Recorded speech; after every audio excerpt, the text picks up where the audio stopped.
भगवान मोहिनी रूप में आसी तेणु शिव को मोहिनी रूप आज दर्शन देइछन्ति।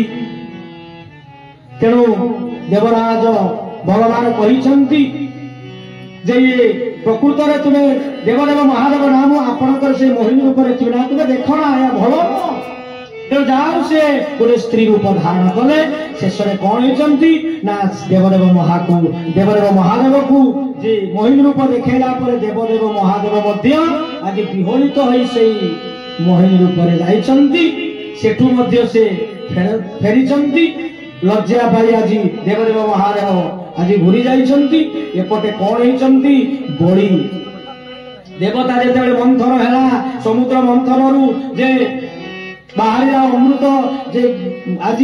मंदर पर्वत को आनिकी मंथन कले बासुकी नाग को आनिकी दौड़ी रे कौन दौड़ी करी खुआ दौड़ी कले मंदर खुआ दौड़ी कले बासुकी नाग मंथन कले शस्य बीज जंगल किसी पत्र अमूल आनी पकेले क्षीर समुद्र जिते आनी पकई तेणु आनी पारि ना से पहाड़ तेणु समस्त असुर देवता मरीगले स्वयं भगवान आसिले देवता राक्षस भितर प्रवेश कले आनिले आनी पकेले कौटी समुद्र भितर से मंदर आज रसातल बुड़ी गला एटी पुणी भगवान आसिले कौ रूप कूर्म कच्छप रूप आसी से गिरी गोवर्धन को टेकिले बोलिए कूर्म रूपी भगवान की। तापरे देवता असुरंकर युद्ध है अमृत खाइले देवता माने तेणु बोली आज यज्ञ कला जिते बोली यज्ञ करिसंती जे 108 शुक्राचार्य कहले 108 यज्ञ कले तते केही परास्त करिवेनी तेणु बोली को जिते मारी यही समय शुक्राचार्य मृत्यु संजमी बचेले यज्ञ कले 108 पूरीब ये अदिति पयव्रत कले भगवान को डाकिले स्वयं भगवान आज बामन रूप में आसिले कौटी अदिति गर्भ को बोलिए बामन रूपी भगवान की मैंने 24 अवतार समय तो अतिक्रांत होउची आमे कृष्णंकर जन्म पाखरे पहुंच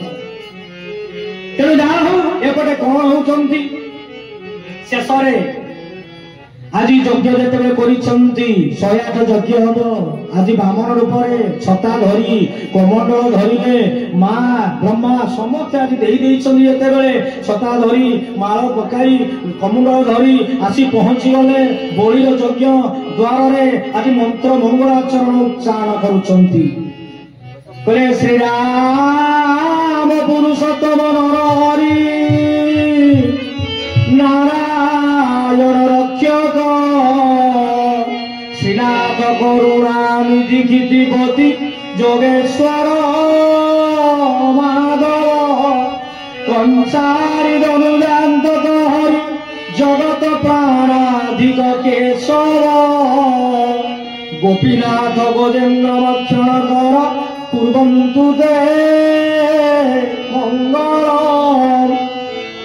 जेतेबेले ये मंत्र आज उच्चारण करिसंती गह गह नाद आज प्रकम्पित हो जाउची बोली देखिला ये प्रकृत किए ब्राह्मण आसीचंती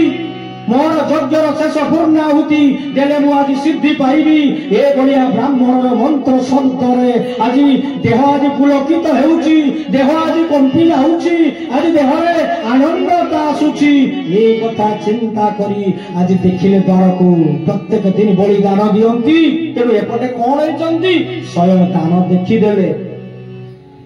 दान दवाई बामन छोट पिलाटीए कमंडलू दिव्य रूप दिव्य कांति देखला आनंदित बहुत कले प्रणाम नमस्कार आज्ञा आपण कौटू आसिले ना आपण कौन जहाँ भिक्षा मागिले मु देवी मो यज्ञ पूर्ण होती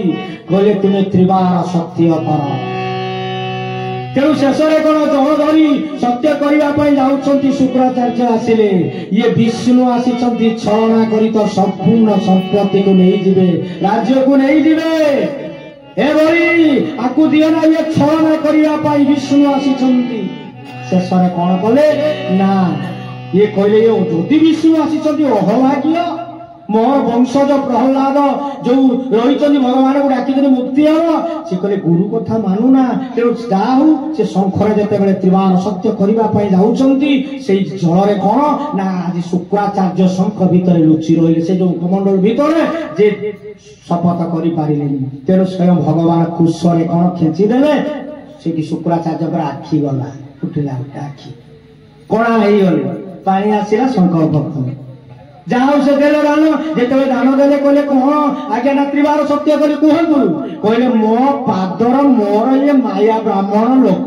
मोर गोटे लोभ कौन दरकार जमी बाड़ी ये नहीं कौन करी तेणु मो पादरे 3 पाद भूमि दियो धन कला स्वर्ग मर्त्य पाताल मु 3 पुर राजा जहाँ मागिब दे